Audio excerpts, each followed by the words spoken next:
My name is Nikita Kotka. I am a third year at Capital University, and today I'll be interviewing Attorney Shook and our state representative.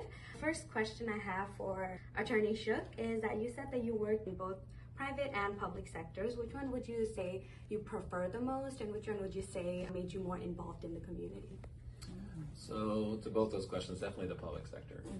And when I say that, what I mean is that my experience in the private sector was really enlightening in terms of how money driven that it was. You know, I wanted to be a people driven attorney, and that's how I tried to do the private sector. You know, but when you work in a law firm setting, you still have to be able to bring in enough money to pay the bills, pay your employees, and all that stuff. And I think that's really important. But oftentimes it left me unfulfilled in taking on cases that I really didn't feel passionately about. And in the public sector, I feel very passionate about the work that we do because I can see the impact that it has on the community. Thank you so much for that. A question for both Attorney Shook and our state representative. You talked about working, I think I'm getting the name wrong, but is it Aries Law?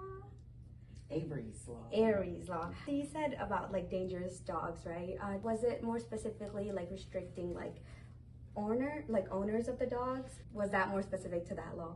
Like owners? The inspiration was really to like hold dog owners accountable for their dangerous pets.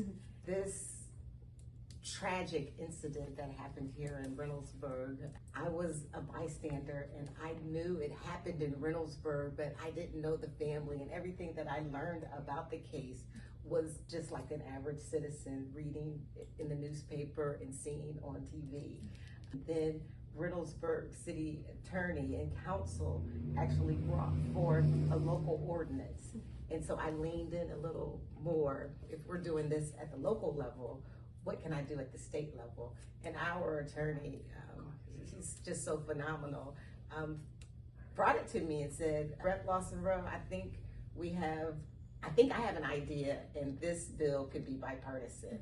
And so I leaned in even more and said, let's do it, educate me, I want to learn more. And City Attorney Shook was very instrumental in helping us write that bill, because as I shared earlier in our forum, I really tremendously believe those of us that are closer to whatever the challenge is / problem, we are closer to the best resolution. And out of that, that's how Avery's Law had come about. So it was not my idea, as I shared before, ideas from the community and figure out, okay, is this something that will really impact not only my community, my hometown, but my district and the state of Ohio? And I really believe that this will have a huge lasting impact once we get it across the finish line. I also had a follow-up question. Thank you. That apply to like maybe like stray dogs or like dogs that don't really,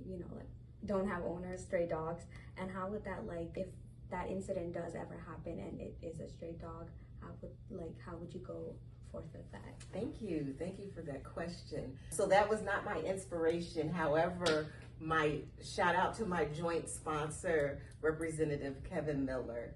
He actually brought the dog warden aspect into the bill, and very well versed in hearing from the Ohio Dog Wardens Association. So he worked very closely with the Ohio Dog Wardens. So instances like this, if this ever happens and it's a stray animal, the dog wardens actually will be able to step in, and because there's no owner, and help us resolve whatever the issue is. Wow, thank And you. please, Attorney Shook, chime in where I left off, or if there's anything else that you can add that I forgot to. Well, the first thing that I would say about Avery's Law is that it's unfortunate that tragic things happen, horrible, and this was a horrific incident, that they need to happen for us to find out that our laws need to be fixed. We don't have the foresight to know necessarily where our laws are deficient. The progress that they've made at the State House in order to get this law pushed forward, I think is directly attributable to leadership of State Representative Meredith Lawson Rowe and her co-sponsor, Kevin Miller. Joint sponsor, excuse me. Joint sponsor. And that's one of the reasons why it's so important to have representation in the State House. You know, I remember when Meredith had indicated that she was going to run for the State House, I was so excited. Not just because she's a friend of mine, but because I know that her passion for leadership is selfless. And I also felt and have felt very strongly that we needed a representative from our community in the State House to fight for things that matter to us. And we've gotten that from State Representative Lawson. And this bill is a shining example of that. Thank you so much. That is it for my question.